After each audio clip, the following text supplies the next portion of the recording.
Today, we are driving to Rhode Island to visit a location that inspired an entire horror movie franchise. In 2013, this place skyrocketed to everyone's bucket list, including mine.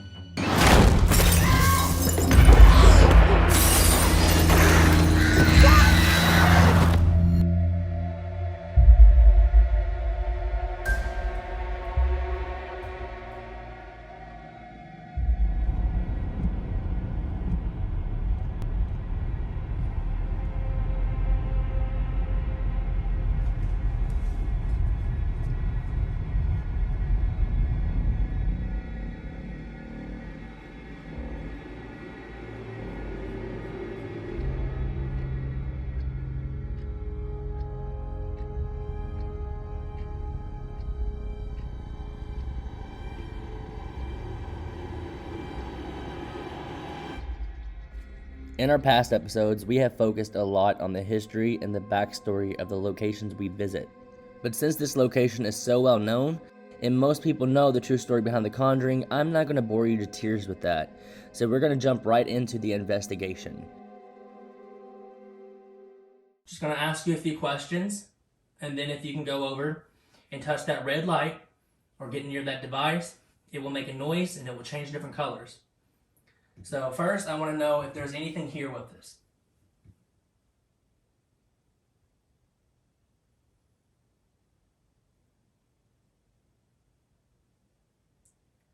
If there's anything here with this, can you go over there and touch that red light? Spoiler alert, we did not capture so it was Haley's idea to maybe move the REM Pod down the stairs a little bit more and see if we capture anything, but once again, the spirits did not consider us a priority. So we decided to head downstairs, and apparently, some of us wanted to get downstairs quicker than others. Oh, you okay? You good? Yeah. Be careful. Does that go in the bloopers? Why are you always doing stuff like this? Okay, now we are in the living room space, which was formerly known as the dining room, in which the failed seance happened. We have the REM Pod set up on a chair, and we are going to be doing some EVP sessions. So let's see how all this goes. So it is about 10 o'clock at night. We are sitting in what was formerly known as the dining room.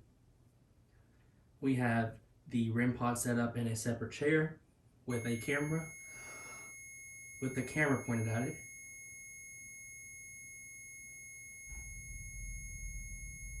Is there someone here with us? Can you make that stop? Wow. Hello? If there's anything here with us, can you do that again for us?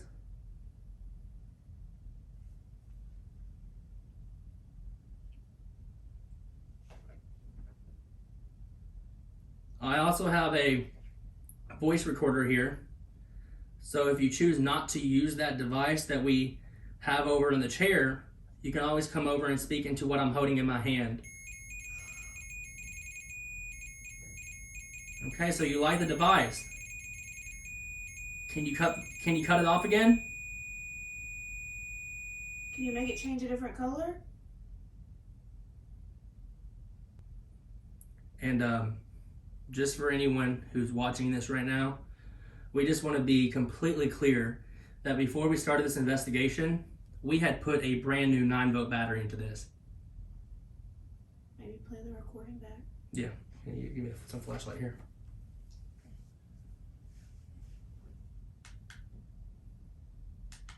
Of course, it's exactly 3 minutes and 33 seconds. Okay, so it is about 10 o'clock at night. We are sitting in what was formerly known as the dining room. We have the REM Pod set up in a separate chair with a camera. With the camera pointed at it. Is doing it? It's doing it at the same time that it's playing. Is there someone here with us? Can you make that stop? Wow. Just so anyone knows, it's not near anything. Like, I'm touching this doll right here, nothing. I'm touching this doll, Nothing. Like, these dolls are not setting it off. But like I said, if there's anything here, I just got cold chills all the way up and down my arm from going over there. Did you? All the way up and down my arm. There's no way they're gonna see that.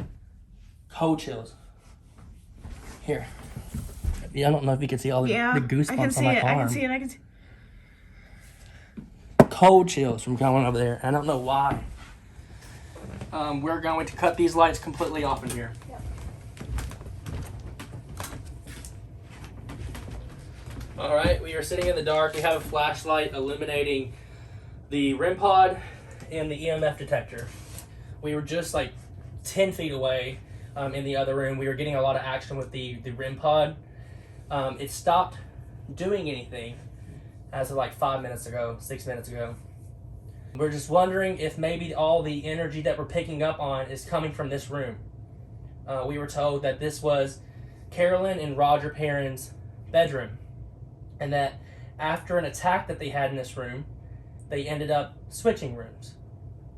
So is there anything in here that is familiar with Roger and Carolyn Perrin?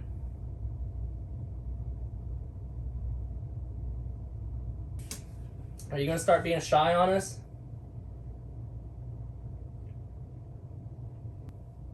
Did you leave? Did you go to a different place in the house? Or are you still here with us? Shortly after Haley asked if something was still there with us, I started to get nauseous and started feeling lightheaded. Eventually, I knew it was time for us to pause the investigation. I kind of want to pause. I feel really weird. Let's turn these lights back on, like this one. So we turned on the lights, and I decided to go outside to get some fresh air. Oddly enough, I didn't start to feel normal until another hour later. And this is one of the frustrating things about paranormal investigating, because I consider this evidence, but I have nothing to show for it. All I can say is that it definitely set precedence for the rest of the night, because I went in with the intentions of sleeping alone, investigating alone, and I can tell you that definitely didn't happen after the way that I felt. My name is Brandon, and we just want to know if there's anything here with us that would like to speak with us. If there's anything here, can you go over there and touch that REM pod?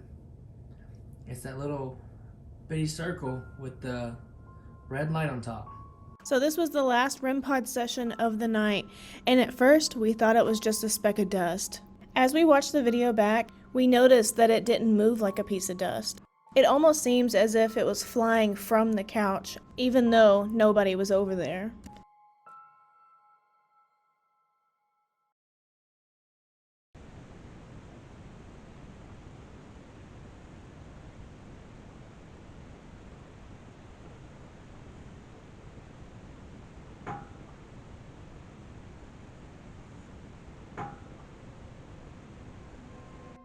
If I'm being honest, our investigation of the Conjuring House did not go as planned.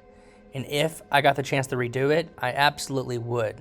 I feel like I was so excited to be in the Conjuring House that I threw all of my paranormal investigating skills out the window. It also didn't help that I feel like the ghosts did not want to communicate with us or be caught on camera. I feel like the best activity that happened while we were there did not happen on camera, and in fact happened to us personally and separate from each other.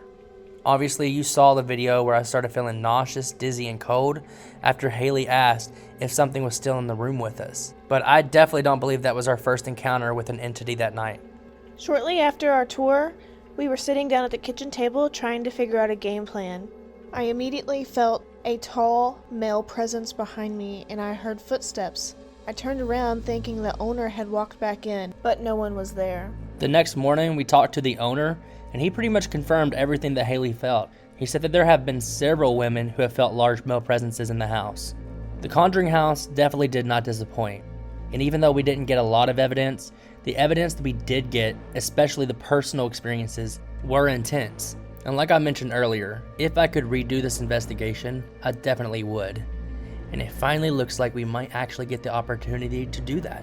So part 2 of the Conjuring House should be coming this summer.